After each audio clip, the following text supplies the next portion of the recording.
If you stand up from turtle, I feel like it's much safer. Much safer. Any sort of turtle game, if things go bad, just turtle. Is a good, safe strategy. We can't all be 36 years old, fully inverted, upside down. No, yeah, I agree. Yeah. No, I'm actually I'm playing that style here because I'm kind of forced to play like my best, but I've stopped stretching actually just because I want to, as a coach, I don't want to have my attributes, like when I'm teaching someone, I don't want to be like, I can do it, but they won't be able to, sort of thing. Yeah. Yeah, so I'm trying to. And you're a big man on recovery, ice baths, sauna. Am I right? No. Why do you do any recovery stuff like that? I feel like that's like when you do something like that, like if you look at like the football teams and so on, and the research they do on those, it's like if it helps, it's like very minuscule, like 1% to 2% probably in terms of recovery, and you could just roll. Yeah, if you rolled that less 1 or 2 minutes in your whole training day, it's probably got the same effect of that recovery. Like just do a little bit less training. Yeah, I think like obviously, I suppose it makes sense if you want to have your training volume so high that, and everything's like very strict like that. You want to do everything you can outside of that, but if you're just trying to, especially at the moment, like just enjoying your training, like I don't enjoy ice baths. So no, and I don't get it. Some people will get up early to do a sauna and an ice bath, and I'm like, sleeping longer. Yeah. What do you love? Look, I mean, we've evolved. Like we're pretty good at recovery. Like our body can recover quite well itself. It's going to do most of the work. So the general idea that you can do something external that's going to be better than what your body naturally does. Are you talking about steroids? No.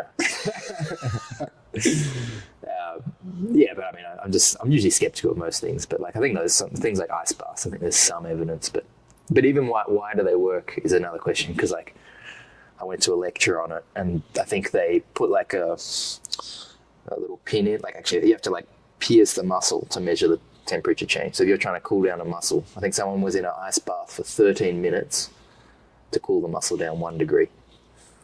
Oh wow! So like, if it is having an effect, what's the physiological reason? Because it might not be actually the cooling of the muscle. Maybe there's some other reason. It probably has a pretty good placebo effect of being to put yourself through something horrendous so you want it to work. How many people ask you questions like that, but all they've listened to is podcasts or watched YouTube videos on the topic? Yeah, but I just if they want to do it, there's not really any harm. So if someone wants to do it, like I mean, it probably helps a bit. So go for it. Yeah. That's my diplomatic answer. And you don't do any weightlifting? No. Why not? Because Marcelo didn't? Yeah, that was the main reason. Why don't I do weights? Pretty sure. I mean, I think there's there's a decent, more of an argument for weights than ice baths. I think, like as in like strength training's shown to be good for like injury prevention and actual performance as well. So I probably should, but I don't enjoy it. For the most part, like usually for me when I'm training, it's kind of like, what do I want to spend my time doing? If I spend my time doing weights, that's time I'm not going to train. Like as in like I'll actually have to have a session off, and I've always got technical things I'm trying to fix. So it's just like, usually when I lose a match, like I lost to Cade, for example, he armbarred me. That just as an example, and that's just what came to my head just then. But like strength training wouldn't have helped me do that, but technical adjustment would have, had I. So if I spend my time fixing my, elbow to knee connection, or just like even just becoming aware of the possibility of the armbar risk. So Nikki went to do that on me today, and I flipped it somehow. Although I didn't even see that one coming, so I still need to work it. But yeah, for me, like just spending my time training is more enjoyable, and I always feel like there's a technical adjustment that I could do to improve. Yeah, but I think actually that's probably, especially for like wrestling-based things, I think the strength training probably helps more, and that's probably an area I should have worked on, but here we are.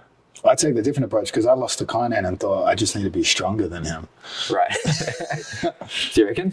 There'd be some technical things you can... Yeah, obviously there's technical things, but I think 88 would be better to go back down 88. Yeah. So, my thoughts are with that is the Z guard's hard against someone bigger who can he just holds the foot. Yeah. They can slowly sprawl. Something I've never fixed is that if nothing's happening, I'll eventually make a terrible decision. If it's a waiting game, I'll lose that battle. I just get bored out there. Why do you sell so many instructionals, yet tons of world champions can't even sell a single instructional?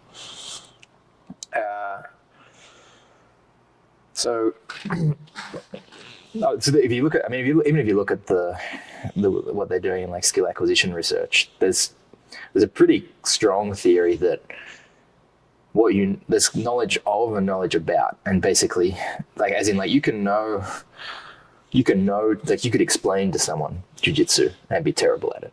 You could be you could be a really good coach, but terrible at actually implementing it, and then you could be really good at implementing it, but not actually know what you're doing. So there's actually a huge disconnect between, I think, being good at explaining jiu-jitsu and actually being good at jiu-jitsu. Obviously, so I don't even like. I think some people think that like, if you watch the best guy, like if you watch Gordon Ryan pass guard, that he's like thinking through everything, which I just don't think is true. I think his thought processes have helped him in his training. Like he's probably paying attention to like one.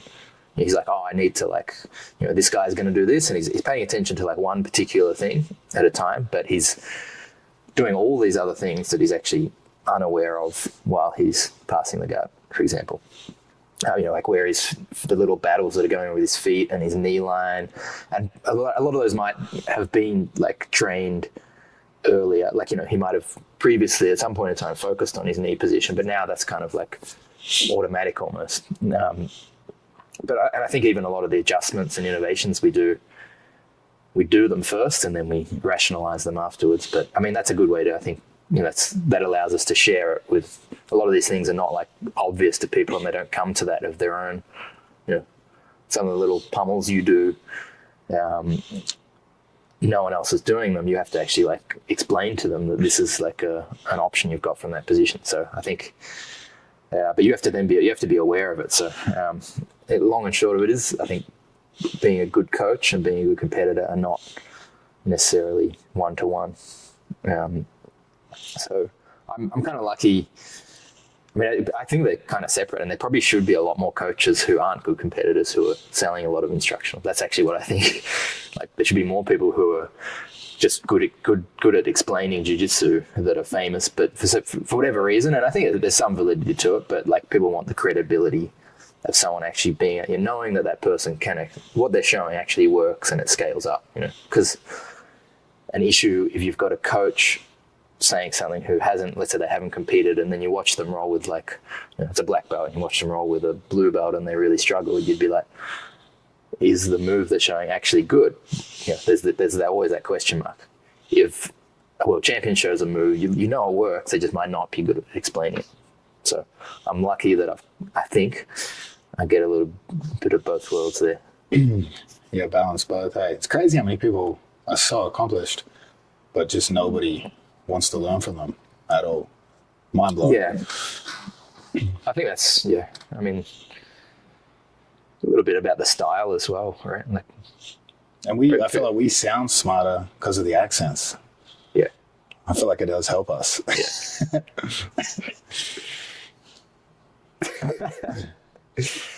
Not to me, you don't, Craig. No, I'm kidding.